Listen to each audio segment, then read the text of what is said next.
पुस्तक भगवान बुद्ध आणि त्यांचा धम्म, लेखक डॉक्टर बाबासाहेब आंबेडकर.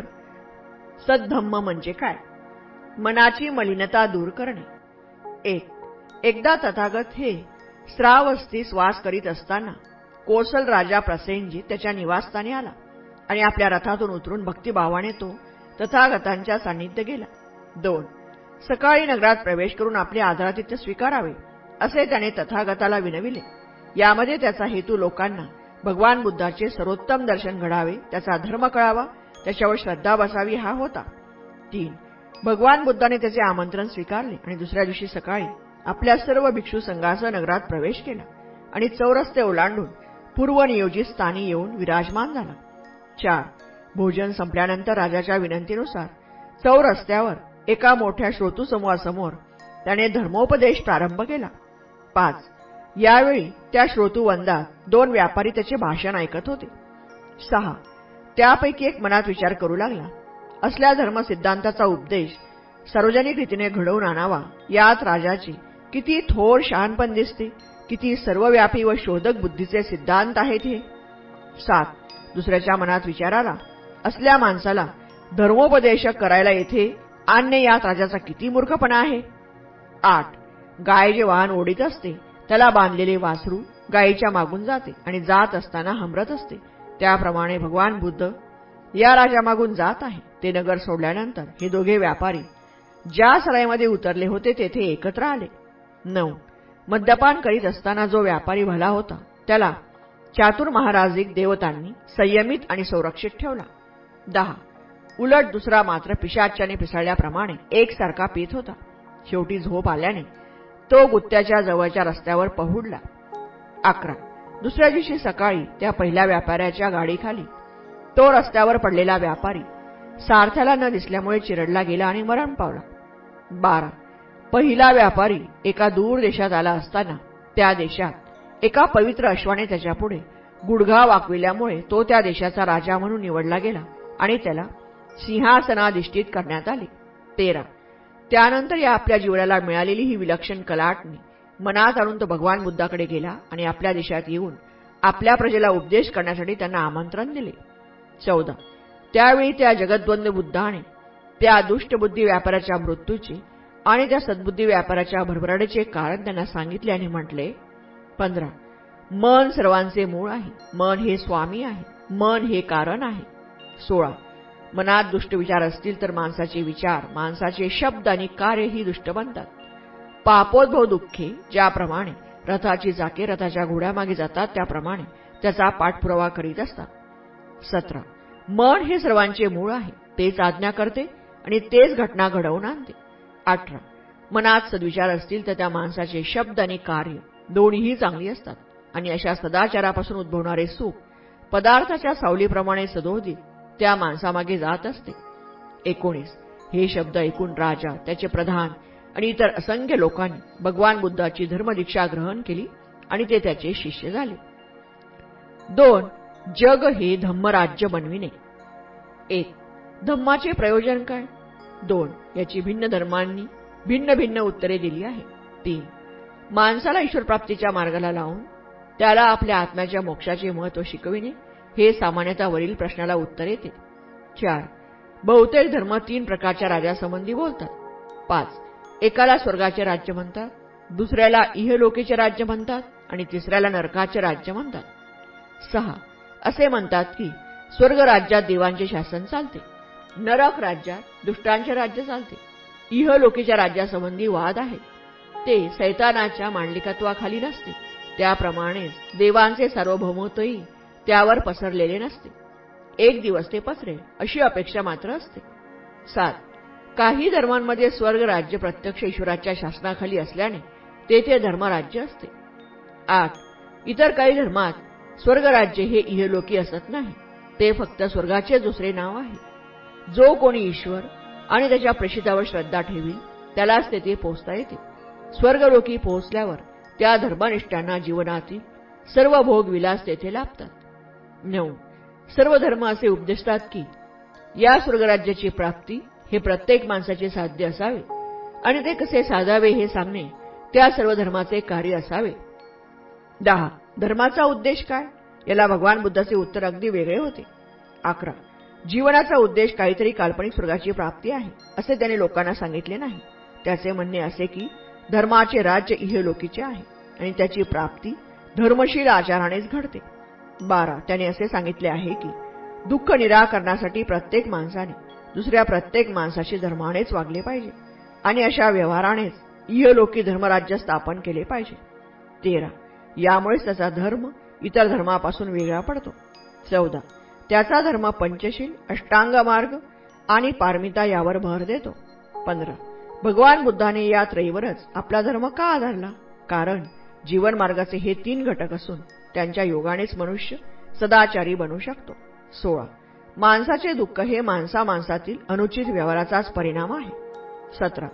हा अनुचित व्यवहार आणि त्यापासून उद्भवणारी दुःखे ही धर्मानेच नाहीशी होऊ शकतात. 18. म्हणूनच धर्माने नुसता उपदेश करून भागणार नाही, तर त्याने माणसाला आपल्या व्यवहारात सदाचाराची किती आवश्यकता आहे हे त्याच्या मनावर पूर्णपणे ठसविले पाहिजे. 19. ही सदाचाराची आवश्यकता माणसाच्या मनावर ठसविण्यासाठी धर्माला इतरही काही कार्य करावी लागतात असे तो म्हणतो. 20. धर्माने माणसाला आचरण्यास योग्य कुशल कर्म कोणते हे ओळखण्याचे आणि त्या आधारे आचार करण्याचे शिकविले पाहिजे. 21. धर्माने आचरण्यास अयोग्य अकुशल कर्म कोणते हे ओळखण्याचे आणि टाळण्याचे शिकविले पाहिजे. 22. याशिवाय अतिशय महत्त्वपूर्ण असे मानलेले धर्माचे 2 उपदेश भगवान बुद्धाने शिकविले. 23. धर्माचा पहिला उद्देश म्हणजे माणसाला प्रार्थना, धार्मिक विधी, यज्ञ याजन शिकविण्याऐवजी त्याच्या नैसर्गिक प्रवृत्तीला वळण लावणे म्हणजे सुसंस्कृत करणे. 24. देवदाह सूत्रात जैन धर्माची चर्चा करताना भगवान बुद्धाने हा उद्देश स्पष्ट केला आहे. 25. जैन धर्माचा संस्थापक असे मानित असे की सर्व वैयक्तिक सुखकर अथवा दुःखकर अनुभव हे गतजन्मी केलेल्या कर्मांचे फळ आहे. 26. असे असल्यामुळे गतजन्मीच्या दुष्कर्माचे विरेचन केले असता आणि नवी दुष्कर्मे न केल्यास भविष्यकाळात भोगायचे काहीच राहत नाही. भविष्यकाळात भोगायला लावणारे दुष्कर्मांचे परिणाम उरले नाहीत की दुष्कर्म क्षय पावते आणि दुष्कर्म क्षय पावले की दुःखाचा क्षय होतो आणि सर्व दुःखाचेच मुळापासून उच्चाटन होते. 27. असा जैन धर्माचा दृष्टिकोन आहे. 28. यावर भगवान बुद्धाने असा प्रश्न केला, तुम्हाला असे सांगता येईल का की या इथे आता दुष्टवृत्तीचा उच्छेद केला की त्या क्षणी तिथे सत्प्रवृत्तीची स्थापना होते? 29. याचे उत्तर नाही असेच आले. 30. तेव्हा भगवान बुद्धाने विचारले, जोपर्यंत तुम्ही दुष्टवृत्तीचा त्याग करून सत्प्रवृत्तींचा अंगीकार करण्याचे मनास शिक्षण दिले नाही तोपर्यंत गत दुष्कर्माचे विरेचन आणि नव्या दुष्कर्माचा प्रारंभ न करणे या क्रियांना काय अर्थ आहे? 31. भगवान बुद्धाच्या मते हा त्या धर्मातील एक गंभीर दोष होता. सत्प्रवृत्ती हीच चिरस्थायी चांगुलपणाचे अधिष्ठान आणि हमी आहे. 32. म्हणूनच भगवान बुद्धाने चित्ताच्या साधनेला म्हणजेच माणसाच्या वृत्तीला सुसंस्काराने वळण लावण्याला अगदी पहिले स्थान दिले आहे. 33. धर्माचा जो दुसरा उद्देश भगवान बुद्ध अत्यंतिक महत्त्वाचा मानतो तो म्हणजे एखादे तत्व उचित म्हणून समजल्यावर जर कोणी साथी नसला तरी धैर्याने तत्वाच्या मार्गापासून विचलित न होणे. 34. सल्लेख सुत्तामध्ये भगवान बुद्धाने या मुद्द्यावर भर दिलेला आहे. 35. तेथे तो म्हणतो. 36. जरी दुसरे लोक हानिकारक वर्तन करीत असले तरी मी काही हानिकारक कृत्य करणार नाही अशा निश्चयाने तुम्ही आपले मन निर्मल बनविले पाहिजे. 37. जरी दुसरे लोक हत्या करीत असले तरी तुम्ही हत्या करता कामा नये. 38. जरी दुसरे लोक चोरी करीत असले तरी तुम्ही चोरी करता कामा नये. 39. दुसऱ्या लोकांचे जीवन श्रेष्ठ नसले तरी तुमचे जीवन श्रेष्ठच असले पाहिजे. 40. दुसरे लोक खोटे बोलत असले, निंदा करीत असले, जोर जोराने निषेध करीत असले, बडबडत असले तरी तुम्ही तसे करता कामा नये. 41. जरी दुसरे लोक लोभी असले तरी तुम्ही लोभी असता कामा नये. 42. जरी दुसरे लोक द्वेष करीत असले तरी तुम्ही द्वेष करता कामा नये. 43. जरी दुसरे लोक मिथ्या दृष्टीचे, मिथ्या संकल्पाचे, मिथ्या वाणीचे, मिथ्या क्रियेचे, मिथ्या समाधीचे असले तरी तुम्ही मात्र सम्यक दृष्टी, सम्यक संकल्प, सम्यक वाणी, सम्यक कर्म, सम्यक आजीविका, सम्यक व्यायाम, सम्यक स्मृती आणि सम्यक समाधी या अष्टांग मार्गापासून विचलित होता कामा नये. 44. जरी दुसरे सत्य आणि निर्वाण याबाबत चुकत असले तरी तुम्ही सत्य आणि निर्वाण यांच्या मार्गापासून विचलित होता कामा नये. 45. जरी दुसरे लोक आळस आणि तंद्री यांच्या अधीन असले तरी तुम्ही मात्र या दोषांपासून विमुक्त असले पाहिजे. 46.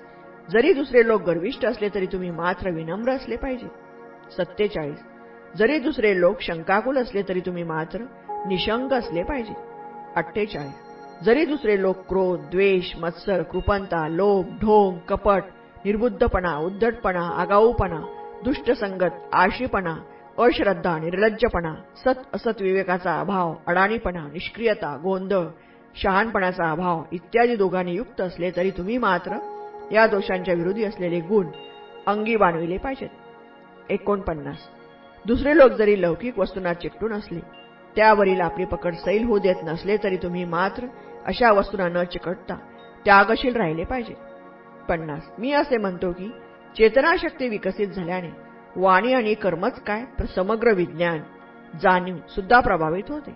म्हणून हे चुंद माणसाने करावयाचे संकल्प मी जे वर तपशिलाने सांगितले आहेत ते करावयास लावणाऱ्या चेतनाशक्तीचा विकास केला पाहिजे. 51. भगवान बुद्धाच्या मतानुसार धम्माचा उद्देश हा असा आहे. ख. धर्म हा तेव्हा सद्धम्म असतो जेव्हा तो सर्वांना ज्ञानाचा मार्ग मोकळा करतो. 1. धम्माला सद्धम्माचे रूप येण्यासाठी त्याने प्रज्ञेला उत्तेजन दिले पाहिजे. धम्म जेव्हा विद्या सर्वांस मोकळी करतो तेव्हा तो सद्धम्म होय. 1. ज्ञानार्जनाची मुभा सर्वांस मोकळी ठेवता येत नाही असा ब्राह्मणी सिद्धांत होता. या सिद्धांतानुसार ती फक्त थोडक्याच लोकांना असली पाहिजे. 2. ब्राह्मण, क्षत्रिय आणि वैश्य या त्रयवर्णिकांनाच ब्राह्मणी सिद्धांताप्रमाणे ज्ञानार्जनाची अनुज्ञा होती आणि त्यापैकी ती फक्त या त्रयवर्णिकातील पुरुष वर्गालाच होती. 3. स्त्रिया या ब्राह्मण, क्षत्रिय अथवा वैश्य असो त्याप्रमाणेच शूद्र पुरुष असो अथवा स्त्री असो त्या सर्वांना ज्ञानार्जनाचाच काय पण साक्षरतेचाही अधिकार नव्हता. 4. ब्राह्मणांच्या या भयंकर सिद्धांताविरुद्ध भगवान बुद्धाने बंड उभारले. 5. ज्ञानमार्ग मग तो पुरुष असो अथवा स्त्री असो तो सर्वांना मोकळा असला पाहिजे असे भगवान बुद्ध शिकवित असे. 6. पुष्कळ ब्राह्मणाने त्याच्या मताला विरोध केला. लोहित्य ब्राह्मणाबरोबर झालेला त्याचा वादविवाद त्याच्या या मतावर चांगलाच प्रकाश टाकतो. 7. एकदा कोसल जनपदातून आपल्या संघातील अनेक भिक्षूंसह परिभ्रमण करीत असता तथागत शालवाटिका या नावाच्या शालवृक्ष रांगांनी परिवेष्टित अशा एका खेडेगावी आले. 8. यावेळी शालवाटिकेत लोहित्य नावाचा एक ब्राह्मण राहत असे. ही शालवाटिका चांगली गजबजलेली कुरणे, झाडी आणि धनधान्याने भरलेला प्रदेश होता. हा प्रदेश कोसलचा राजा प्रसेनजित याने त्या ब्राह्मणाला सर्वाधिकारासहित दान केलेला होता. 9. जर एखाद्या श्रमणाने किंवा ब्राह्मणाने दानार्जन केले तर त्याने ते ज्ञान स्त्री अथवा शूद्रांना देऊ नये असे त्या लोहित्य ब्राह्मणाचे मत होते. 10. तथागत शालवाटिकेत राहत आहेत हे लोहित्य ब्राह्मणाला कळले. 11. हे कळल्यावर लोहित्याने आपला नावी भेसिक यास सांगितले. भेसिका, इकडे ऐक. तो श्रमण गौतम जेथे उतरला आहे तेथे जा आणि नाव सांगून त्याला विचार, तुझा आजार आता बरा आहे ना? तुझे प्रकृती स्वास्थ्य ठीक आहे ना? हे कुशल प्रश्न झाल्यावर त्याला सांग, उद्या आपण आपल्या भिक्खू संघासह लोहित्य ब्राह्मणाकडे भोजनास यावे. 12. तो नावी म्हणाला, ठीक आहे महाराज. 13. लोहित्याच्या आज्ञेप्रमाणे त्याने तथागताकडे जाऊन सांगितल्याप्रमाणे त्याला आमंत्रण दिले. तथागताने त्या विनंतीला मूक संमती दिली. 14. दुसऱ्या दिवशी सकाळी वस्त्र परिधान करून व आपले भिक्षापात्र हाती घेऊन तथागत आपल्या भिक्खू संघासह शालवाटिकेकडे निघाले. 15. भगवान बुद्धाला आणण्यासाठी लोहित्याने पाठविलेला दूत भगवान बुद्धाच्या मागे एक एक पाऊल टाकीत चालला होता. रस्त्यात त्याने तथागताला लोहित्याचे ते दुष्ट मत म्हणजे श्रमण अथवा ब्राह्मणाने ज्ञान अथवा विद्या स्त्री आणि शूद्रांना शिकवू नये हे सांगितले. 16. तथागताने उत्तर दिले, भेसिका, ठीक आहे, ठीक आहे. 17. तथागत त्या लोहित्य ब्राह्मणाच्या निवासस्थानी गेले आणि त्यांच्यासाठी जे स्थान करून ठेवलेले होते त्या ठिकाणी जाऊन बसले. 18. त्या लोहित्य ब्राह्मणाने बुद्ध संघ प्रमुखाला आपल्या हाताने गोड, कठीण आणि मऊ प्रकारचे अन्न तो नको नको म्हणेपर्यंत वाढले. 19. तथागतांचे भोजन संपल्यानंतर त्यांनी आपले भिक्षापात्राने हात धुतले. नंतर लोहित्याने एक ठेंगणे आसन आणून तो तथागताच्या बाजूला त्या आसनावर बसला. 20. लोहित्य शरीराने बसल्यावर तथागताने विचारले, लोक म्हणतात की श्रमण अथवा ब्राह्मणाने ज्ञान अथवा विद्या स्त्री अथवा शूद्रांना शिकवू नये असे तुझे मत आहे. ही गोष्ट खरी आहे काय? 21. लोहिच्य म्हणाला, होय गौतमा, माझे मत तसेच आहे. 22. लोहिच्य, तुला काय वाटते? तू शालवाटिकेत नांदत आहेस, नाही का? होय गौतमा, मी शालवाटिकेत नांदत आहे. 23.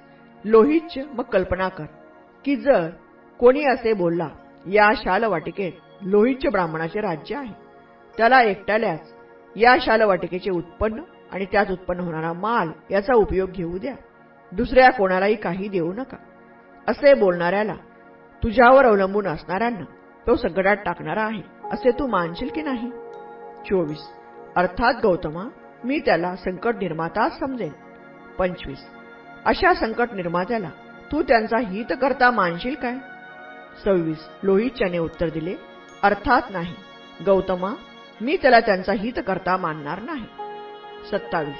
अशा रीतीने त्यांच्या हिताची पर्वा न करणाऱ्या माणसाचे अंतःकरण प्रेमभावयुक्त आहे की वैरभावयुक्त आहे, असे तू म्हणशील? 28. गौतमा, मी ते वैरभावयुक्त आहे असे मानेन. 29. पण ज्यामुळे माणसाचे अंतःकरण वैरभावयुक्त होते तो सिद्धांत तू चांगला का वाईट मानशील? 30. गौतमा, मी तो सिद्धांत वाईट आहे असेच मानेन. 31. मग लोहिच्या मला सांग, कोसलचा प्रसेनजित राजा काशी आणि कोसल प्रांताचा अधिपती नाही काय? 32.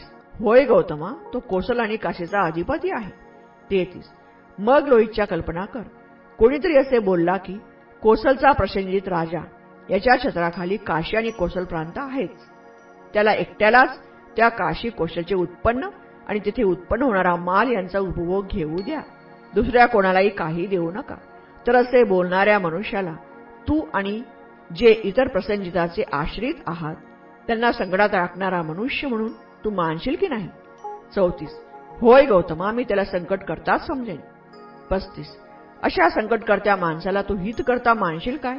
36. नाही गौतमा, तो त्यांचा हितकर्ता नव्हे. 37. आणि जर तो त्यांचा हितकर्ता नसेल तर त्याचे अंतःकरण लोकांसंबंधी प्रेमयुक्त आहे की वैरयुक्त आहे? 38. गौतमा, ते वैरयुक्त आहे. 39. ज्या सिद्धांताने माणसाचे अंतःकरण वैरयुक्त होते तो सिद्धांत तुझ्या मते वाईट की चांगला? 40. गौतमा, तो सिद्धांत वाईट आहे. 41. मग लोहितच्या, तू हे मान्य करतोस की जर तुला कोणी सांगू लागले की तू शालवाटिकेचा स्वामी असल्यामुळे तिच्या उत्पन्नाचा आणि मालाचा तू एकट्यानेच उपभोग घ्यावा, दुसऱ्या कोणालाही त्यातील काही देऊ नये, त्याप्रमाणे कोणी असे बोलू लागला की कोसलचा प्रसेनजित राजा काशी कोसलचा राजा असल्यामुळे त्याचे सर्व उत्पन्न त्याने एकट्यानेच भोगावे, दुसऱ्या कोणाला त्याने काही देऊ नये, तर तो तुझवर अवलंबून असणाऱ्या लोकांना आणि त्याप्रमाणेच तुला आणि तुझ्यासारख्या राजाच्या आश्रितांना संकटात टाकणारा ठरेल. असे जे दुसऱ्यांना संकटात टाकतात त्यांच्या ठिकाणी प्रेमभावनेचा अभाव आणि वैरभावाचा प्रभाव दिसतो आणि अंतःकरणात वैरभावाचा प्रादुर्भाव करणारा सिद्धांत हा गैर आहे. 42. तद्वद हे लोहितच्या, जो कोणी श्रमण अथवा ब्राह्मण विद्या आणि ज्ञान स्त्रीशूद्रांना देऊ नये असे म्हणतो त्याचे ते मत वैरभावावर आधारल्यामुळे तो संकट निर्माता ठरतो. 43. अशा प्रकारे जो कोणी स्त्रीशूद्रांना ज्ञान आणि विद्या देऊ नये असे म्हणतो तो दुसऱ्याच्या मार्गात अडचणी उभ्या करतो, तो त्यांचा हितचिंतक ठरत नाही. अशा प्रकारे जो मनुष्य दुसऱ्याचे हित चिंतित नाही तो त्यांचा शत्रू ठरतो. 44. आणि जो सिद्धांत एकाला दुसऱ्याचा शत्रू बनवितो तो सिद्धांत गैर आहे. 2. धम्म जेव्हा केवळ विद्या पुरेशी नाही, कारण त्यामुळे पोकळ पांडित्य निर्माण होते असे शिकवितो, तेव्हा त्याला सद्धम्म रूप प्राप्त होते. 1. एकदा भगवान बुद्ध कोसांबीच्या सुस्वर विहारात राहत होता. तेथे जमलेल्या ज्या लोकांना तो उपदेश करीत होता त्याच्यामध्ये एक ब्रह्मचारी होता. 2. त्या ब्रह्मचार्याला अभिमान वाटत असते की वेद ज्ञानात आपण अद्वितीय आहोत. वादविवादात हरविणारा कोणी न आढळल्यामुळे तो ज्या ठिकाणी जाई त्या ठिकाणी हातात एक मशाल घेऊन मिरवित असे. 3. एके दिवशी एका शहराच्या चौरस्त्यावर त्याला एक मनुष्य भेटला. त्याने त्या ब्रह्मचार्याला त्याच्या त्या विक्षिप्त वर्तनाचे कारण विचारले. त्यावर तो ब्रह्मचारी म्हणाला, 4. जग अंधकारमय आहे व लोक भ्रांत आहेत, त्यामुळे जितका प्रकाश निर्माण करता येईल तितका करण्यासाठी मी ही मशाल बरोबर घेत असतो. 5. त्याला जमलेल्या लोकात पाहिल्यावर भगवान बुद्धाने हाक मारून विचारले, या मशालीने तू काय करीत आहेस? 6. त्या ब्रह्मचार्याने उत्तर दिले, लोक सर्व अज्ञानाच्या अंधकारात चाचपडत असल्यामुळे त्यांना मार्ग दाखविण्यासाठी मी ही मशाल बरोबर घेत असतो. 7. नंतर तथागताने त्याला परत विचारले, खरोखर तू इतका विद्वान आहेस? धर्मग्रंथातील 4 विद्या म्हणजे शब्दविद्या, ज्योतिर्विद्या, राजविद्या आणि युद्धविद्या तू जाणतोस काय? 8. या विद्यांशी आपण अपरिचित असल्याचे त्या ब्रह्मचार्याला कबूल करावे लागले. त्याने ती मशाल फेकून दिली. भगवान बुद्धाने त्याला उद्देशून म्हटले, 9. मनुष्य किती विद्वान असला तरी तो जर इतरांचा तिरस्कार करण्याइतका स्वतःला मोठा मानू लागला तर तो हातात मेणबत्ती धरलेल्या आंधळ्या माणसासारखा आहे. स्वतः आंधळा आणि इतरांना तो काय प्रकाश दाखविणार? 3. धम्म जेव्हा प्रज्ञेची आवश्यकता शिकवितो तेव्हा तो सद्धम्म रूप पावतो. 1. ब्राह्मण विद्या ही विद्या म्हणून महत्वाची माने. माणूस विद्वान असला आणि मग तो जरी सद्गुणी नसला तरी ते त्यास पूजार्ह माने. 2. ते म्हणत की राजाला स्वदेशी पूज्य मानतात, परंतु विद्या ही सर्वत्र पूजनीय समजली जाते. त्यांना सुचवायचे असे की विद्वान हा राजापेक्षा थोर आहे. 3. भगवान बुद्धाने विद्या आणि प्रज्ञा यात भेद केला आहे. तो भेद म्हणजे ज्ञान आणि शहाणपणा यांच्यामधील भेद आहे. 4. असेही कोणी म्हणेल की ब्राह्मणही प्रज्ञा आणि विद्या यामध्ये भेद करीत आहे. 5. ते कदाचित खरे असेल, परंतु भगवान बुद्धाची प्रज्ञा आणि ब्राह्मणाची प्रज्ञा यात महद अंतर आहे. 6. अंगुत्तर निकायातील एका प्रवचनात भगवान बुद्धाने हा भेद फार चांगल्या रीतीने स्पष्ट केला आहे. 7. एका प्रसंगी तथागत राजगृहाजवळच्या वेळुवनात रामाच्या कलंद कनिवासात उतरला. 8. त्यावेळी मगधाचा एक मोठा अमात्य वर्षकार ब्राह्मण तथागतांना भेटण्यासाठी आला. आदराने तथागतांना अभिवादन केल्यावर तो त्यांच्या समीप बसला आणि म्हणाला, 9. श्रमण गौतमा, जेव्हा पुरुषाच्या अंगी 4 गुण असतात तेव्हा त्याला मोठा शहाणा आणि थोर मानतात. हे 4 गुण कोणते? 10. पहिली गोष्ट म्हणजे तो विद्वान असला पाहिजे, म्हणजे कोणतेही वचन उच्चारता क्षणीच त्या वचनाचा तत्काळ अर्थ समजून त्याला तो सांगता आला पाहिजे. त्याशिवाय त्याची स्मरणशक्ती चांगली असली पाहिजे. पूर्वी घडलेल्या किंवा बोललेल्या गोष्टींचे स्मरण असले पाहिजे आणि करता आले पाहिजे. 11. गृहस्थी माणसाच्या सर्व कर्तव्यात तो कुशल आणि तत्पर असला पाहिजे. कोणती कारणे योग्य आणि कोणती कारणे उचित हे ठरविण्यात तो तरबेज असला पाहिजे. 12. श्रमण गौतमा, माणसाच्या ठिकाणी हे गुण असले की आम्ही त्याला श्रेष्ठ पुरुष समजतो. जर हे गुण गौतमांना प्रशंसनीय वाटत असतील तर याच गुणांच्या आधारे त्यांनी माझी प्रशंसा करावी. उलट पक्षी त्यांच्या मते मी जर दोषास्पद असेल तर याच गुणांच्या आधारे त्यांनी मला दोष द्यावा. 13. ब्राह्मणा, या गुणांच्या आधारे मी तुझी स्तुती करू शकत नाही किंवा तुला दोषही देऊ शकत नाही. 14. तू सांगितलेस त्यापेक्षा अगदी वेगळे 4 गुण पुरुषांच्या अंगी असले तर मी त्याला प्रज्ञावान मानतो. हे 4 गुण म्हणजे प्रथम असा गुणसंपन्न मनुष्य बहुजन हितरत आणि बहुजन सुखरत असला पाहिजे. स्वभावतः रम्य आणि स्वभावतःच लाभदायक आहे अशा आर्य मार्गाचे त्यांनी पुष्कळशा माणसांना अनुयायी बनविलेले असले पाहिजे. 15. ज्या विचारांशी समरस होण्याचे तो ठरवितो त्या विचारांशी त्याला समरस होता आले पाहिजे आणि ज्या विचारांना मनात स्थान द्यायचे नाही असे ठरवितो त्या विचारांपासून त्याला दूर राहता आले पाहिजे. 16. जे संकल्प तो मनात उत्पन्न व्हावे असे म्हणतो ते त्याला मनात उत्पन्न करता आले पाहिजेत किंवा जे संकल्प मनातून काढण्याचे तो इच्छितो ते मनात उत्पन्न होणार नाहीत अशी खबरदारी त्याला घेता आली पाहिजे. म्हणजे विचाराबाबतीत तो स्वतःच्या मनाचा पूर्णाधिकारी असला पाहिजे. 17. त्याप्रमाणेच लोकोत्तर विचाराशी निगडित अशी जी 4 ध्याने ज्यात रममाण होणे या जीवनातही सुखकर आहे त्याला स्वेच्छेने सहजपणे विनासायास साधता आली पाहिजे. 18. तो जीवनाच्या संपूर्ण ज्ञानाने बंधनकारक अशा आसवांचा नाश करतो. अशा रीतीने चित्त विमुक्त करण्याचे ज्ञान प्राप्त करतो. प्रज्ञेमुळे लाभलेल्या या विमुक्तीचा तो इहजन्मी उपभोग घेतो. 19. म्हणून हे ब्राह्मणा, नाही, तू सांगितलेल्या गुणदोषांच्या आधारे मी तुझी स्तुती करू शकत नाही अथवा तुला दोष देऊ शकत नाही, परंतु मी सांगितलेले 4 गुण ज्याच्या ठिकाणी असतात त्याला मात्र मी प्रज्ञावान आणि थोर मनुष्य समजतो. 20. श्रमण गौतमा, हे खरोखर आश्चर्य आहे. किती चांगल्या प्रकारे तू हे सांगितले आहेस. 21. मी स्वतः गौतमाच्या अंगी हे 4 गुण आहेत असे मानतो. तो बहुजनांच्या हितासाठी आणि सुखासाठी झटत असतो. तो त्यांना स्वभावतः सुंदर आहे आणि हितकारक आहे हे दाखविणाऱ्या आर्य मार्गात आणून सोडतो. 22. खरोखर गौतम हा ज्या विचारावर आपले चित्त एकाग्र करावे असे ठरवितो त्यावर तो आपले चित्त एकाग्र करू शकतो. तो आपल्या विचारांचा स्वामी आहे. 23. खरोखर गौतम हा इच्छेनुसार 4 ध्याने करू शकतो. खरोखर तो आसव नाशाने आपले अंतःकरण विमुक्त करतो. ही विमुक्ती तो प्रज्ञेने साधतो आणि त्या स्थितीत तो सदैव राहतो. 24. या ठिकाणी भगवान बुद्धाची प्रज्ञा आणि ब्राह्मणांची प्रज्ञा यामधील भेद अगदी स्पष्ट शब्दात केला आहे. 25. या ठिकाणी भगवान बुद्ध प्रज्ञेला अधिक महत्वाची का मानतो हे त्याने स्पष्ट केले आहे. ग. धम्माला सद्धम्मरूप प्राप्त व्हावायला त्याने मैत्रीला उत्तेजन दिले पाहिजे. 1. केवळ प्रज्ञा ही पुरेशी नसून तिच्या समवेत शीलही असले पाहिजे असे धम्म जेव्हा शिकवितो तेव्हाच तो सद्धम्मरूप पावतो. 1. प्रज्ञा ही आवश्यक आहे, परंतु शील त्यापेक्षा अधिक आवश्यक आहे. शीलाशिवाय प्रज्ञा भयकारक आहे. 2. केवळ प्रज्ञा ही भयकारक आहे. 3. प्रज्ञा ही माणसाच्या हातातील तलवारीसारखी आहे. 4. शीलवान माणसाच्या हाती दुसऱ्याला वाचविण्यासाठी तिचा उपयोग केला जाईल. 5. परंतु शीलरहित माणसाच्या हातून तिचा उपयोग हत्या करण्यासाठी होईल. 6. म्हणूनच प्रज्ञा ही शीलापेक्षा महत्वाची आहे. 7. प्रज्ञा हा विचारधम्म म्हणजे योग्य विचार करण्याची पद्धती. शील हा आचारधम्म म्हणजे योग्य वागण्याची पद्धती. 8. शीलाशिवाय भगवान बुद्धाने 5 मूलतत्वे सांगितली आहेत. 9. पहिले जीवहत्येसंबंधी. 10. दुसरे चोरी संबंधी. 11. तिसरे वैषयिक अनिती संबंधी. 12. चौथे खोटे बोलण्यासंबंधी. 13. आणि 5वे मद्यपानासंबंधी. 14. आणि यापैकी प्रत्येक संबंधाने भगवान बुद्धाने असे सांगितले आहे की हत्या करू नये, चोरी करू नये, खोटे बोलू नये, वैषयिक अनिती करू नये आणि मद्यपान करू नये. 15. बुद्धाने प्रज्ञेपेक्षा शीलाला महत्त्व का दिले आहे याचे कारण स्पष्ट आहे.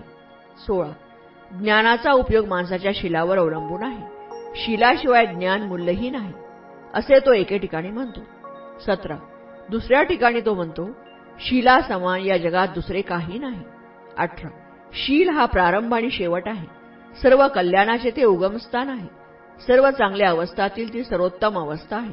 म्हणून आपले शील शुद्ध करा. 2.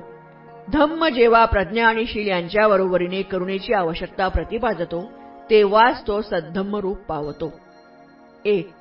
बुद्ध धम्माचे अधिष्ठान काय यासंबंधी काही अंशी मतभिन्नता आहे. 2. प्रज्ञा हीच केवळ त्याच्या धम्माचे अधिष्ठान आहे की करुणा हीच त्याच्या धम्माचे अधिष्ठान आहे. 3. या वादामुळे बुद्धानुयायात 2 शाखा उत्पन्न झाल्या. एक शाखा म्हणते की प्रज्ञा हीच बुद्ध धम्माचे अधिष्ठान आहे. दुसरी शाखा म्हणते की करुणा हीच बुद्ध धम्माचे अधिष्ठान आहे. 4. या दोन्ही शाखा अद्यापही एकमेकींपासून विभक्त झालेल्या आहेत. 5. भगवान बुद्धाच्या शब्दांची कसोटी या दोन्ही शाखांना लावली असता त्या दोन्ही शाखा चुकीच्या वाटतात. 6. प्रज्ञा ही बुद्ध धम्माचा एक आधारस्तंभ आहे याबद्दल मतभेद नाही. 7. वाद आहे तो हा की करुणा सुद्धा भगवान बुद्धाच्या धम्माची आधारस्तंभ आहे काय. 8.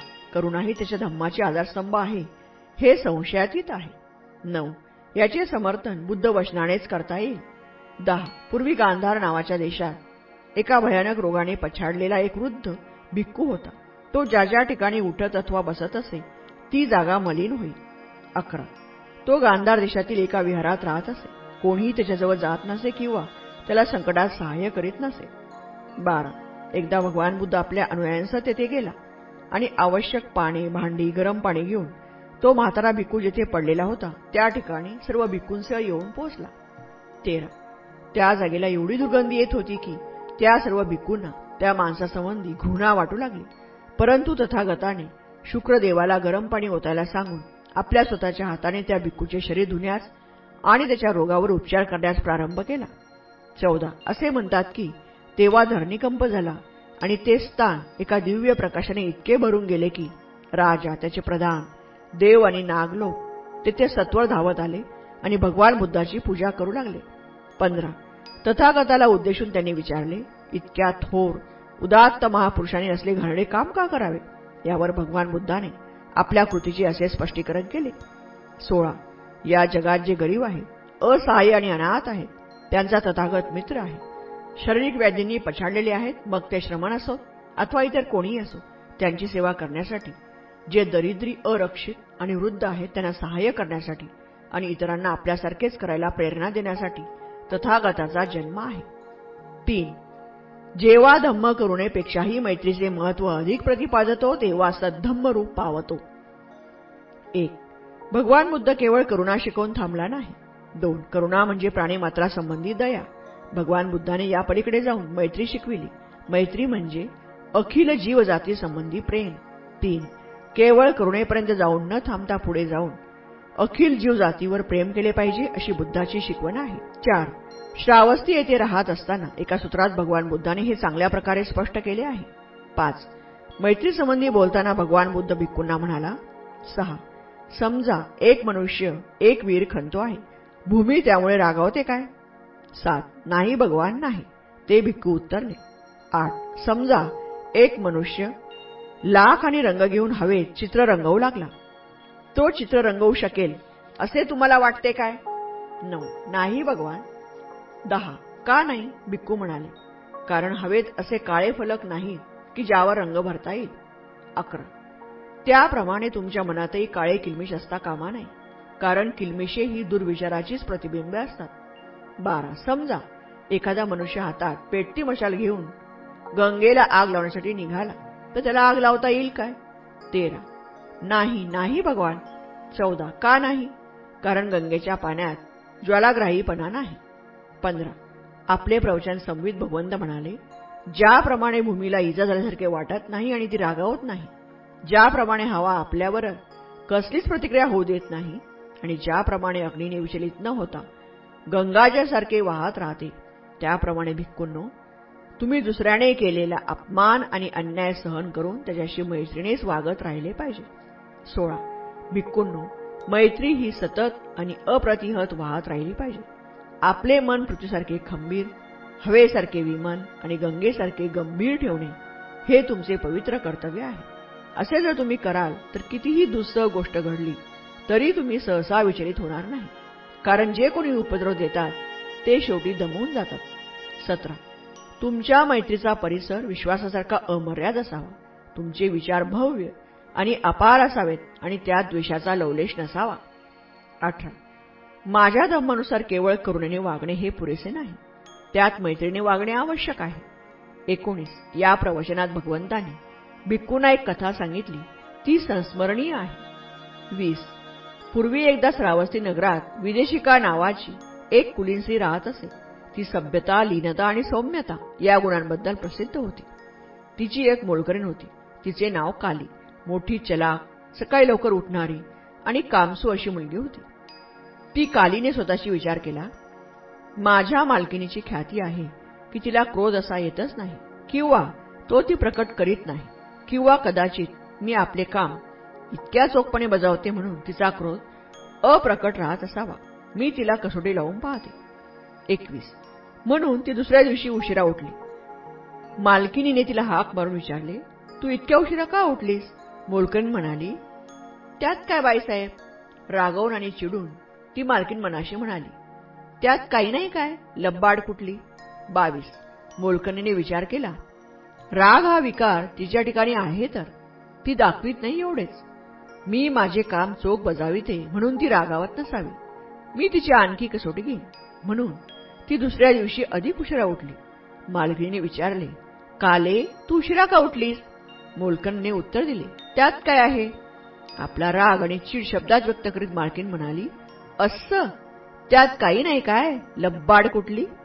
23. असं तर त्या मोलकरीणीने विचार केला, राग हा विकार तिच्या ठिकाणी आहे, पण माझे काम मी नीट करते म्हणून ती तो दाखवीत नाही. मी तिची आणखी अधिक कसोटी घेईन.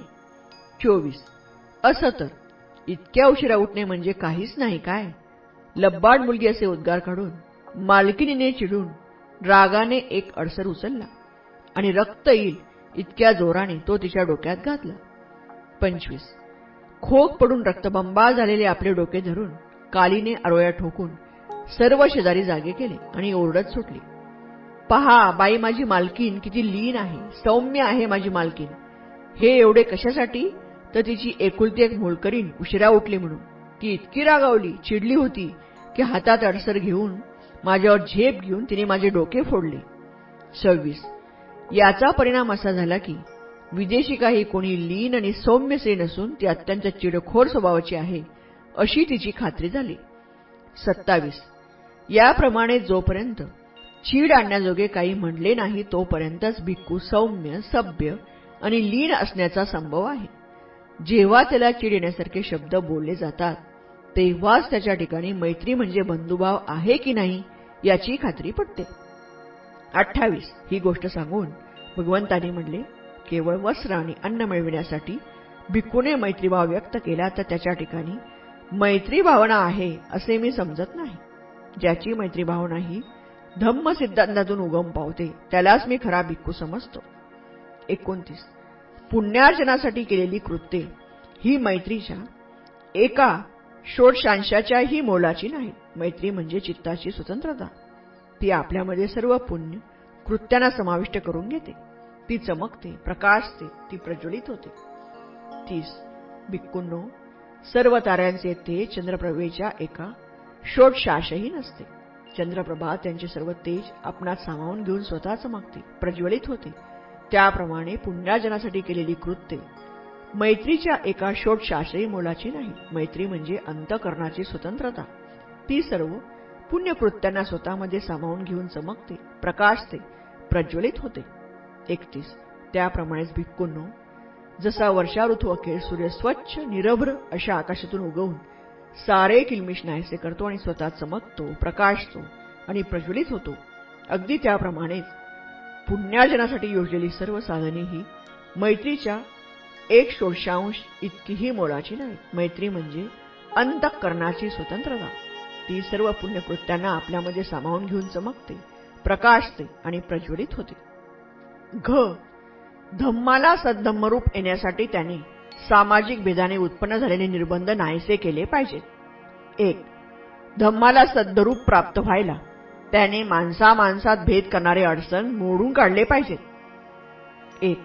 आदर्श समाज कोणता? ब्राह्मणांच्या मते वेदांमध्ये ध्येयरूप समाजाची व्याख्या आहे आणि वेद हे स्वतः प्रमाण असल्यामुळे वेदप्रणीत आदर्श समाज हाच एकमेव माणसाने मान्य करण्यासारखा समाज आहे. 2. वेदप्रणीत आदर्श समाज म्हणजे चातुर्वर्ण्य. 3. वेदानुसार अशा समाजाने 3 अटी पाळल्या पाहिजेत. 4. पहिली अट म्हणजे ब्राह्मण, क्षत्रिय, वैश्य आणि शूद्र असे त्या समाजात 4 वर्ण असले पाहिजे. 5. या वर्णांचे परस्पर संबंध क्रमिक विषमतेच्या तत्वावर आधारलेले असले पाहिजेत. दुसऱ्या शब्दात सांगायचे म्हणजे हे सर्व समान असता कामा नाहीत, तर प्रतिष्ठा, अधिकार आणि विशेष हक्क यांच्या प्रमाणात ते एक दुसऱ्यावर अशा रीतीने आधारलेले असले पाहिजेत. 6. ब्राह्मण हे सर्वांच्या वरती, क्षत्रिय त्यांच्या खाली पण वैश्यांच्या वरती, वैश्य क्षत्रियांच्या खाली परंतु शूद्राच्या वर आणि शूद्र हे सर्वांच्या खाली. 7. चातुर्वर्ण्याचा दुसरा विशेष म्हणजे प्रत्येक वर्गाने त्याला विहित असाच व्यवसाय केला पाहिजे. ब्राह्मणांचा व्यवसाय म्हणजे अध्ययन, अध्यापन आणि धार्मिक संस्कार करणे. क्षत्रियांचा शस्त्र धारण करणे आणि युद्ध करणे. वैश्यांचा व्यवसाय व्यापार धंदा. शूद्रांचा व्यवसाय वरील 3ही उच्च वर्णांची सेवा. 8. कुठल्याही एका वर्गाने आपल्या व्यवसायाचे उल्लंघन करून दुसऱ्याच्या व्यवसायावर आक्रमण करावयाचे नाही. 9. या आदर्श समाजाच्या सिद्धांचा आग्रह धरून ब्राह्मणांनी तो लोकांना शिकविला. 10. या सिद्धांताचा आत्मा विषमता आहे हे स्पष्टच आहे. ही सामाजिक विषमता ऐतिहासिक विकासामुळे आली नसून ती ब्राह्मणी धर्माचा शास्त्रसंमत सिद्धांत आहे. 11. भगवान बुद्धाचा या सिद्धांताला आमूलाग्र विरोध होता. 12. तो जाती संस्थेचा सर्वश्रेष्ठ विरोधक असून समतेचा सर्वात पहिला आणि अत्यंत खंबीर असा समर्थक होता. 13. जाती आणि विषमता यांच्याशी संलग्न असा एकही विचार नाही की ज्याचे त्याने खंडन केलेले नाही. 14. या मुद्द्यावर भगवान बुद्धाला ब्राह्मणांनी पुष्कळच आव्हान दिले, परंतु बुद्धाने त्या सर्वांना पूर्णपणे गप्प बसविले. 15. आश्वलायन सूक्तात एक कथा आली आहे. एकदा ब्राह्मणांनी आपल्यापैकी आश्वलायन नावाच्या पुरुषाला बुद्धाकडे जाऊन त्याच्या जात आणि विषमता या मताविषयी वाद घालण्यास प्रवृत्त केले. 16. आश्वलायन भगवान बुद्धाकडे गेला आणि त्याने ब्राह्मणाचे श्रेष्ठत्व प्रस्थापित करणारा पक्ष मांडला. 17. तो म्हणाला, हे गौतमा, ब्राह्मण असे मानतात की ते स्वतः सर्वश्रेष्ठ वर्णाचे असून इतर सर्व कृष्ण वर्णातील आहे. पावित्र्य हे केवळ ब्राह्मणात वसत असते, अब्राह्मणात ते वसत नाही. केवळ ब्राह्मणच ब्रह्मनचे औरसपुत्र आहेत. ते त्यांच्या मुखातून जन्मास आले, तेच त्याच्यापासून उत्पन्न झालेले, त्याने पैदा केलेले आणि त्याचे वारस आहेत. यावर गौतमा तुझे काय म्हणणे आहे? 18. भगवान बुद्धाच्या उत्तराने आश्वलायन अगदी गारठूनच गेला. 19. भगवान बुद्ध म्हणाले, आश्वलायना, ब्राह्मणांच्या ब्राह्मण्या या ऋतुमती होत नाहीत काय? त्या गर्भधारणा करीत नाहीत काय? त्या बाळंत होऊनच मुलाला जन्म देतात ना? असे असून सुद्धा, म्हणजे स्त्रीपासून जन्मास येऊन सुद्धा तू जे काही म्हणतोस ते सर्व ब्राह्मण खरे मानतात का? 20. आश्वलायन निरुत्तर झाला. 21. भगवान बुद्धाने आश्वलायनाला पुढे दुसरा प्रश्न विचारला. 22. आश्वलायना, समज एखाद्या क्षत्रियाने ब्राह्मण स्त्रीशी संभोग केला तर काय जन्माला येईल? चतुष्पाद प्राणी येईल की मनुष्य प्राणी? 23. आश्वलायनाने काहीच उत्तर दिले नाही. 24. नैतिक विकासाच्या शक्यतेसंबंधी बोलावायचे तर या देशात केवळ ब्राह्मणाच्याच अंतःकरणात द्वेष आणि दुरिच्छा यापासून दूर असलेली प्रेमभावना उत्पन्न होईल की इतर वर्णीयांच्या हृदयात ती उत्पन्न होईल? 25. आश्वलायन म्हणाला, चारही वर्णांच्या अंतःकरणात प्रेमभावना उत्पन्न होऊ शकतात. 26. भगवान बुद्धाने विचारले, आश्वलायना, योन आणि कंबोज आणि त्यांच्या सान्निध्य असलेल्या देशात स्वामी आणि दास हे दोनच वर्ण आहेत आणि तेथे स्वामीचा दास आणि दासाचा स्वामी असे स्थित्यंतर होऊ शकते. हे तू ऐकले आहेस काय? 27. अश्वलायनाने उत्तर दिले, होय, मी ऐकले आहे. 28. तुमचे चातुर्वर्ण्यही आदर्श समाजरचना असेल तर ती सर्व देशात का आढळत नाही? 29. या कोणत्याही मुद्द्यावर आश्वलायनाला जाती आणि विषमता याविषयीच्या आपल्या सिद्धांताचे समर्थन करता येईना. तो पूर्णपणे निरुत्तर झाला आणि शेवटी त्यांनी भगवान बुद्धाचे अनुयायित्व पत्करले. 30. वसिष्ठ नावाच्या एका ब्राह्मणाने बुद्ध धर्म स्वीकारलेला होता. ब्राह्मण त्याच्या या धर्मांताबद्दल त्याला शिवीगाळ करत असत. 31. एके दिवशी तो भगवान बुद्धाकडे गेला आणि ब्राह्मण त्याला काय म्हणत असतात हे त्याने बुद्धाकडे कथन केले. 32. वसिष्ठ म्हणाला, भगवान, ब्राह्मण म्हणतात की ब्राह्मण हा समाजातील सर्वात उच्च थरातील असून इतर सर्व वर्ण नीच थरातील आहेत. ब्राह्मण फक्त शुक्ल वर्ण आहेत, इतरांचे वर्ण कृष्ण आहेत. फक्त ब्राह्मण हे शुद्ध वंशातील आहेत, अब्राह्मण शुद्ध वंशातील नाहीत. फक्त ब्राह्मणच ब्रह्माचे खरेखुरे औरसपुत्र आहेत. ते त्यांच्या मुखातून जन्मले आहेत, तेच त्याच्यापासून उत्पन्न झालेले, त्याने पैदा केलेले त्याचे वारसपुत्र आहेत. 33. आणि तू तर आपल्या अभिजात वर्णाचा त्याग करून त्या नीच वर्णाच्या, शिरमुंड्या भिक्कूंच्या, त्या असंस्कृत श्रीमंतांच्या, त्या कृष्णवर्णाच्या ब्राह्मणाच्या पायापासून जन्मलेल्या लोकांचा वंशजात सामील झाला आहे. हे चांगले नाही, हे काही उचित नव्हे. आपला अभिजात वर्ण सोडून त्या नीच शिरमुंड्या कृष्णवर्णीय गावंढळ आणि आमच्या पूर्वजांच्या पायापासून निर्माण झालेल्या लोकात सामील झाला आहे. 34. भगवान, या शब्दाने ते ब्राह्मण मला दोष देतात, शेलक्या, बेछूट, शिव्या मला घालतात. 35. यावर उद्धव म्हणाला, वसिष्ठा, खरोखर ब्राह्मण जेव्हा असे बोलतात तेव्हा ते आपली प्राचीन परंपरा विसरलेले दिसतात. इतर वर्णातील स्त्रियांप्रमाणे ब्राह्मणीही गर्भार राहतात, प्रसवतात, आपल्या अर्भकाचे संगोपन करतात. तथापि हे गर्भजात ब्राह्मण मात्र आपण ब्रह्म्याच्या मुखातून जन्माला आलेली खरी मुले, त्यांच्यापासून उत्पन्न झालेले, त्याने पैदा केलेले त्याचे खरे वारसपुत्र म्हणून स्वतःला म्हणवून घेतात. त्यामुळे त्या ब्रह्म्याची नालस्ती मात्र करतात. 36. एकदा येसुकारी हा ब्राह्मण भगवान बुद्धाजवळ 3 प्रश्नांवर वाद करण्यासाठी गेला. 37. त्याने एकदा प्रश्न जो मांडला तो म्हणजे कर्माची शाश्वत विभागणी. या पद्धतीच्या समर्थनार्थ तो म्हणाला, मी तुला एक प्रश्न विचारण्यासाठी आलो आहे. ब्राह्मण म्हणतात ते सर्वाहून श्रेष्ठ असल्यामुळे ते कोणाची सेवा करणार नाही. इतर सर्व वर्ण सेवा करण्यासाठी जन्माला आले आहेत. 38. हे गौतमा, सेवा ही 4 वर्णात विभागलेली आहे. ब्राह्मणांची सेवा, क्षत्रियांची सेवा, वैश्यांची सेवा आणि शूद्रांची सेवा दुसरा शूद्रच करणार. दुसरे कोण करणार? 39. भगवान बुद्धाने त्याच्या प्रश्नाला एक प्रश्न विचारून उत्तर दिले. ब्राह्मणांनी केलेली ही सेवेची चतुर्विध विभागणी सर्व जगात मान्य आहे का? 40. माझ्या संबंधी विचारशील तर मी सेवा, धंदा करावायची किंवा न करावायची यापैकी कशाचाच आग्रह धरीत नाही. सेवेचा परिणाम आपणाला वाईट बनविण्यात होत असेल आणि चांगले बनविण्यात होत नसेल तर ती सेवा करू नये. परंतु जर सेवेने मनुष्य चांगला होत असेल, वाईट होत नसेल तर ती सेवा करावी. 41. क्षत्रियाचे, ब्राह्मणाचे, वैश्याचे अथवा शूद्राचे वर्तन या मार्गदर्शक तत्वानुसार झाले पाहिजे. ज्या सेवेने व्यक्तीला वाईटपणा येतो ती सेवा तिने नाकारली पाहिजे. जिच्या योगे ती व्यक्ती अधिक चांगली होते तेवढीच सेवा तिने केली पाहिजे. 42. येसुकारीने दुसरा प्रश्न विचारला. माणसाचा सामाजिक दर्जा ठरविताना त्याचा वंश आणि कुळ यावरून का ठरवू नये? 43. या प्रश्नाला भगवान बुद्धाने उत्तर दिले. वंश परंपरेच्या अभिमानावरून माणूस ज्या घरात जन्माला येतो त्याचा नामनिर्देश केला जातो. ज्या पदार्थापासून अग्नी पेटवला जातो त्या पदार्थावरून तो ओंडक्याचा अग्नी आहे की ढलप्याचा अग्नी आहे, काट्याकुट्याचा अग्नी आहे की शेणीचा अग्नी आहे हे ठरविले जाते. त्याप्रमाणेच धम्माचा उदात्त सिद्धांत हा प्रत्येक माणसाच्या खऱ्या संपत्तीचे उगमस्थान आहे. जन्मावरून माणूस कोणत्या वर्गात जन्मास आला याचा फक्त नामनिर्देश होतो. 44. कुळावरून माणसाचा चांगुलपणा किंवा वाईटपणा ठरत नाही. तीच गोष्ट स्वरूप संपत्तीची आहे.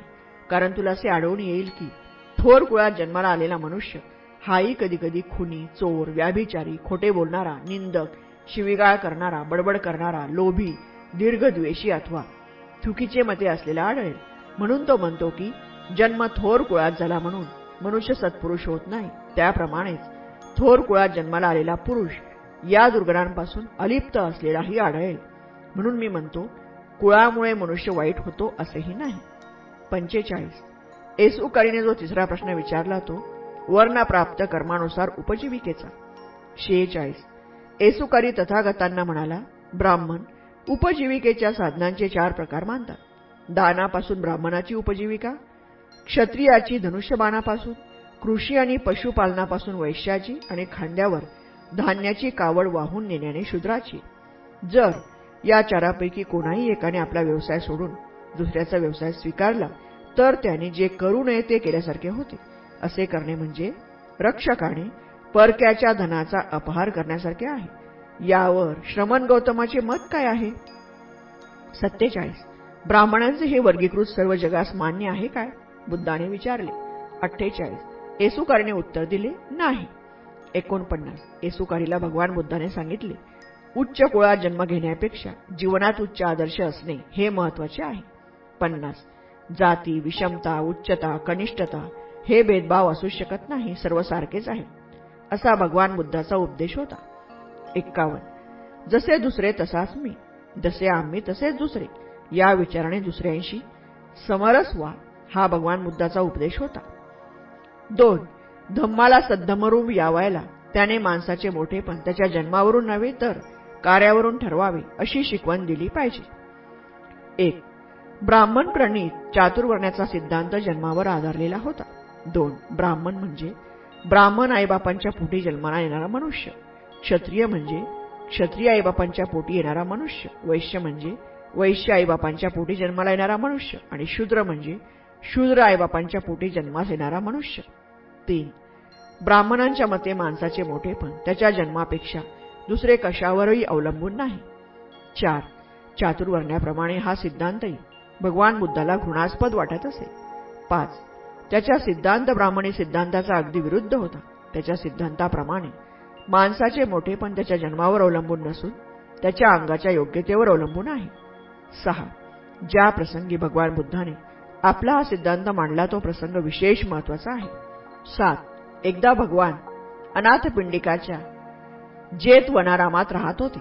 एके दिवशी दुपारी हातात भिक्षापात्र घेऊन त्यांनी श्रावस्ती नगरात भिक्षेसाठी प्रवेश केला. 8. त्यावेळी होमाग्नी प्रज्वलित करून यज्ञाची तयारी चालली होती. भिक्षाटन करता करता भगवान अग्निक नावाच्या ब्राह्मणाच्या दारी आले. त्याच्या घरात होमाग्नी पेटला होता. आहुतीची तयारी चालू होती. 9. भगवंतांना आपल्या दाराशी येताना पाहून अग्निक रागाने म्हणाला, हे केशकुंचिता थांब, तेथेच थांब. हे करंड्या भिक्खू तेथेच थांब. हे दिनवृषला बहिष्कृत माणसा तेथेच थांब. 10. ब्राह्मणाचे हे शब्द ऐकून भगवान म्हणाले, हे ब्राह्मणा, वृषल बहिष्कृत कोणाला म्हणावायचे? माणूस कोणत्या कारणाने बहिष्कृत ठरतो हे तुला माहीत आहे काय? 11. नाही गौतमा, कोणाला वृषल बहिष्कृत म्हणावे आणि कोणत्या कारणाने मनुष्य वृषल बहिष्कृत ठरतो हे मला काही माहीत नाही. 12. भगवान त्याला म्हणाले, वृषल बहिष्कृत कोणाला म्हणावायचे याचे ज्ञान तुला झाल्यास काही वावगे होणार नाही. यावर अग्निक ब्राह्मण म्हणाला, त्याचे ज्ञान मला व्हावे याचा जर आग्रह तू धरीत आहेस तर सांग, तुला काय सांगायचे आहे ते. 13. ब्राह्मणाची संमती मिळताच भगवान म्हणाले. 14. जो मनुष्य स्वभावाने रागीट, दीर्घद्वेषी, दुर्गुणी, निंदाप्रिय, मिथ्यादृष्टी आणि वंचक आहे त्याला वृषल, बहिष्कृत समजावे. 15. जो सजीव प्राण्यांना, पशूंना आणि पक्ष्यांना उपद्रव करतो, ज्याच्या ठिकाणी सजीव प्राण्यासंबंधी अनुकंपा नाही, तो वृषल, बहिष्कृत समजावा. 16. जो खेड्यापाड्यांना वेढा घालून त्यांचा नाश करतो आणि जो अत्याचारी म्हणून प्रसिद्ध आहे तो वृषल, बहिष्कृत समजावा. 17.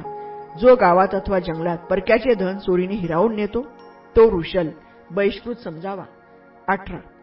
जो ऋण घेऊन पळून जातो किंवा फेडीची मागणी केली असता मी तुमचे काही लागत नाही असे म्हणतो तो वृषल, बहिष्कृत समजावा. 19. जो एखाद्या क्षुद्र वस्तूच्या वासनेने वाटसरूला लुबाडतो व प्रसंगी त्याची हत्याही करतो तो वृषल, बहिष्कृत समजावा. 20. जो साक्षीच्या वेळी स्वतःसाठी किंवा दुसऱ्यासाठी किंवा द्रव्य लाभाच्या आशेने खोटे बोलतो तो वृषल, बहिष्कृत समजावा. 21. जो संमतीने अथवा बलात्काराने आप्त अथवा मित्रांच्या स्त्रियांशी मर्यादातिक्रमण करतो तो वृषल, बहिष्कृत समजावा. 22. जो संपन्न असूनही आपल्या गत यौवनात वृद्ध अशा मातापितरांचे पोषण करीत नाही तो वृषल, बहिष्कृत समजावा. 23. जो चांगले कोणते म्हणून विचारले असता वाईटाची सल्ला मसलत देतो आणि कपटीपणा शिकवितो तो वृषल, बहिष्कृत समजावा. 24. जन्माने कोणीच वृषल, बहिष्कृत नसतो, त्याप्रमाणेच जन्माने कोणीही ब्राह्मण ठरत नाही. 25. भगवंताचे हे शब्द ऐकून त्यांना केलेल्या शिवीगाळाबद्दल त्या अग्निकाला आपली लाज वाटू लागली. 3. धम्माला सद्धम्मरूप यावायला त्याने धम्माने माणसामाणसामधील समतेच्या भावनेची अभिवृद्धी केली पाहिजे. 1. जन्माने माणसे विषम असतात. 2. काही बळकट तर काही दुबळी असतात. 3. काहींना अधिक बुद्धी असते तर काहींना थोडी अथवा मुळीच नसते. 4. काहींच्या अंगी थोर कर्तृत्व शक्ती असते तर काहींच्या अंगी ती फारच थोड्या प्रमाणात असते. 5. काही सधन असतात तर काही दरिद्री असतात. 6. या सर्व प्रकारच्या माणसांना जीवन संघर्षात प्रवेश करावायचा असतो. 7. या जीवन संघर्षात विषमता ही स्वाभाविक स्थिती आहे असे मानले तर दुबळ्यांची स्थिती असहाय्य होईल. 8. विषमता जीवनाचा नियम करून चालेल काय? 9. या नियमाचा परिणाम म्हणजे जीवन संघर्षात जे योग्यतम ते टिकतील असा असल्यामुळे काही लोक वरील प्रश्नाचे उत्तर होकारार्थी देतात. 10. परंतु प्रश्न असा आहे की संघर्षात जे योग्यतम ते समाजाच्या दृष्टीने श्रेष्ठतम ठरतात काय? 11. याला कोणीही होकारार्थी उत्तर होऊ शकणार नाही. 12. याच कारणास्तव धर्म समता शिकवितो. जरी श्रेष्ठतम मनुष्य योग्यतम नसला तरी समाजात समतेस मान्यता दिल्यास तो जगू शकेल. 13. समाजाला जर कोणाची गरज असेल तर ती श्रेष्ठतम पुरुषाची, योग्यतम पुरुषाची नव्हे. 14. याच कारणास्तव मुख्यतः धर्म समतेच्या तत्वाचा पुरस्कार करतो. 15. हा बुद्धाचा दृष्टिकोन आहे. यास्तव जो धर्म समता शिकवित नाही तो स्वीकारणीय नाही असे त्याचे म्हणणे होते. 16. स्वतःला सुखी करण्यासाठी दुसऱ्याला दुःखी करा अथवा दुसऱ्याला सुखी करण्यासाठी स्वतःला दुःखी करा अथवा स्वतःला आणि दुसऱ्यालाही दुःखी करा अशा तऱ्हेच्या कर्माचा उपदेश करणाऱ्या धर्मावर तुम्ही विश्वास ठेवाल काय? 17. जो धर्म आपल्या सुखाबरोबरच दुसऱ्याच्याही सुखाची वाढ करण्याचा आणि कोणताही अत्याचार सहन न करण्याचा उपदेश करतो तो श्रेष्ठतम धर्म नव्हे काय? 18. जे ब्राह्मण समतेच्या तत्वाला विरोध करीत त्यांना हे आणि अशासारखे मोठे खोचक प्रश्न बुद्ध विचारित असे. 19. भगवान बुद्धाच्या धम्म म्हणजे माणसाच्या सत्प्रवृत्तीतून उद्भवणारा अत्यंत न्यायप्रधान असा धर्म आहे.